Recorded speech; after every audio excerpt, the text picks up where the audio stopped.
హిందువులు లేగదూడలై ఎచ్చుచుండ తెల్లవారను గడుసరి గొల్లవారు మూతులు బిగి గట్టి పాలు పితుకుచుండ.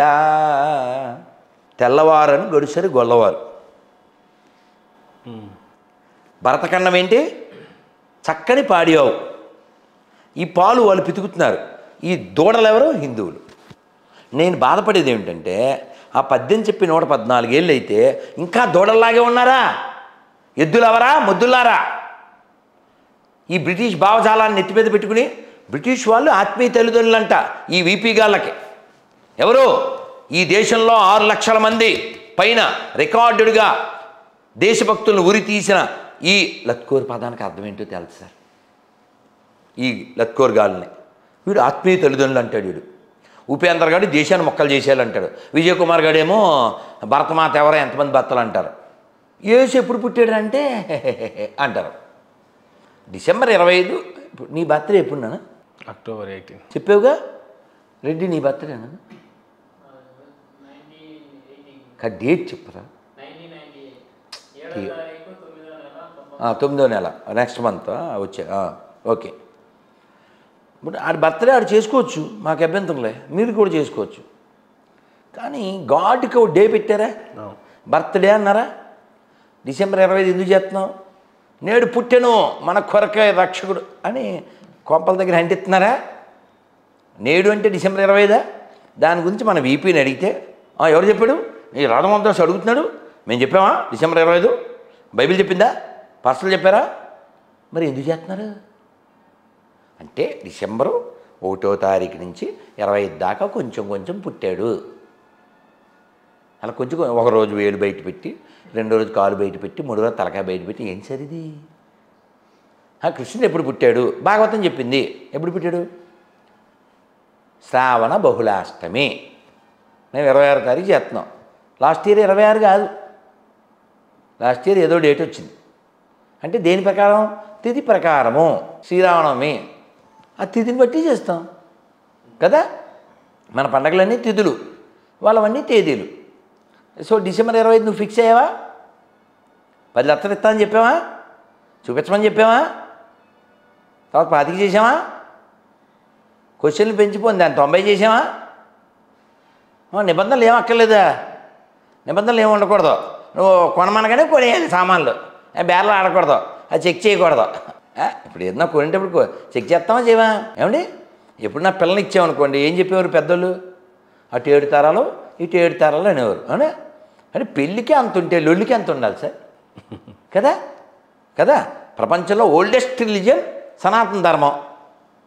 ప్రపంచంలో వరస్ట్ రిలీజియన్ మన వీపీ ఫాలో అయ్యేది. ఓల్డెస్ట్కి వరస్ట్కి ఓ బిగ్గెస్ట్ డిబేట్ అవ్వాలంటే క్వాలిటీస్ ఉండద్దు. నేను దేశభక్తుడిని, నువ్వు కాదు. నువ్వు దేశభక్తుడే కాకపోతే పేరు ముందు వీ పెట్టాలి, విదేశీ భక్తుడు. నేను హ్యూమానిస్ట్ని, నువ్వు కాదు.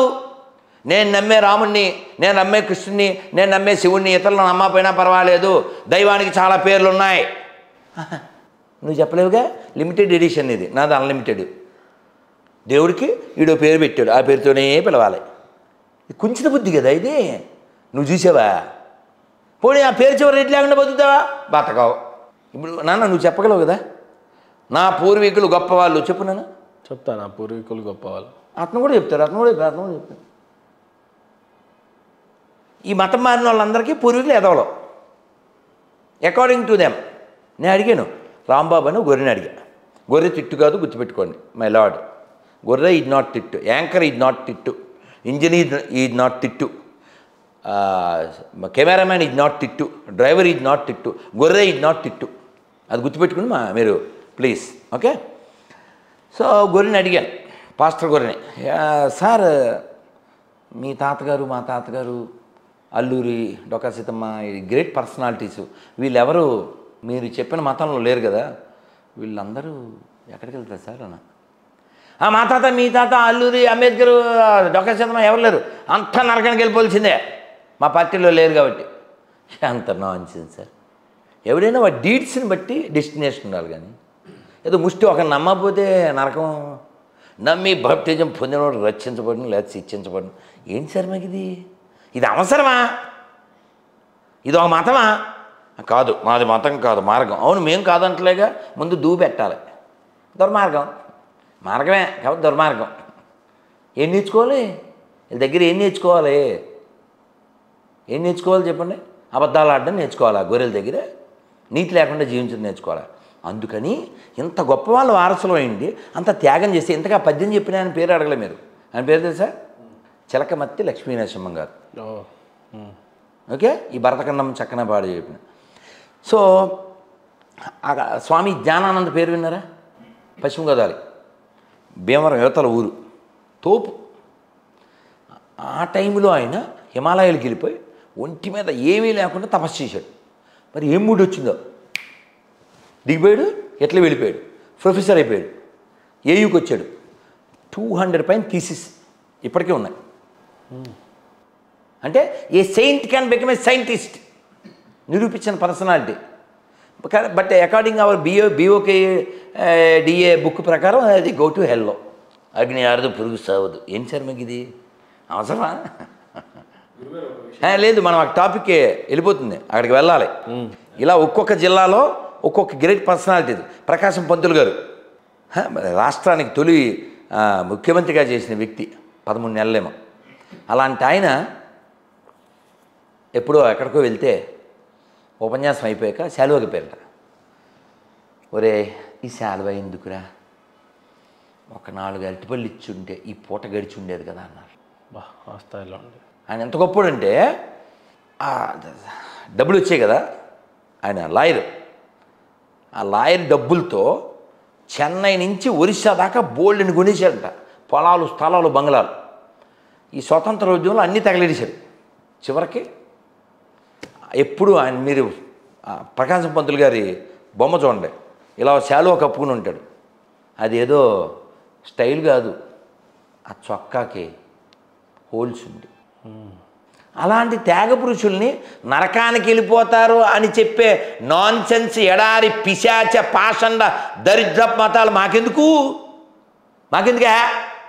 త్యాగ పురుషులు పుట్టిన నేల, రంతిదేవుడు పుట్టిన నేల, వ్యాస వాల్మీకాదులు పుట్టిన నేల. ఓ రాణా ప్రతాప్ హీరో. హీరో ఆయనే హీరో కాదు, ఆయన గుర్రం కూడా హీరో, ఆయన ఏనుగు కూడా హీరో. ఆయన ఏనుగు పేరు తెలుసా? రామ్ ప్రసాద్. దాన్ని అక్బర్ గాడు బంధించి, హింసించి కొంచెం కొంచెం చంపేశాడు. అలాగే ఈయన్ని పిలిచినప్పుడు రాణా ప్రతాప్ని ఎక్కడో ఇన్వైట్ చేస్తే ఆర్చిని కిందకి కట్టాడు. ఈ గుర్రం పేరు తెలుసా?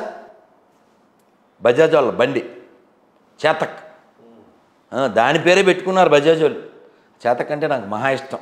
30 ఏళ్ళ క్రితం ఈ 1000 మంది వెళ్ళేవాళ్ళం పెద్ద అప్పట్లో. ఈ గుర్రం ఈయనకి అవమానం జరగకూడదని మోకాల మీద నడిచింది. ఆయన వంగుతాడేమో అని ఆయన గౌరవాన్ని అలా కాపాడింది. ఈయన అడవిలో ఉండి పరిస్థితులు అనుకూలించక గడ్డి రొట్టెలు తిని బతికితే, ఈ దేశ ధర్మాల కోసం అలా నిలబడితే, అటువంటి వంశాల్లో, అటువంటి జాతిలో పుట్టి పౌరుషం చచ్చిపోయి ఒక ఎండిపోయిన శవాన్నో, ఎవడికి పుట్టాడో తెలియనోన్నో దేవుడు అనుకుంటూ దిగజారిపోతే ఈ లంబాడీ జాతికి, బంజారా జాతికి ఎంత అవమానం అది. ఏమని నువ్వు జస్టిఫై చేసుకుంటావు? నాకు ఒక పెద్ద ఆయన ఫోన్ చేశాడు. పడుకుని ఉంటారు ఈ టైంలో, 80 ఏళ్ళు, పాస్టర్ క్రిస్టోఫర్. ఏం రాసుకున్నాను, ఒక లంబాడి పాస్టర్, అయితే ఓల్డ్ అని ఏదో రాసుకున్నాను. ఓకే, ఈ పెద్ద ఆయన నాకు ఫోన్ చేశాడు. ఉంది, వీడియో ఉంది నెట్లో.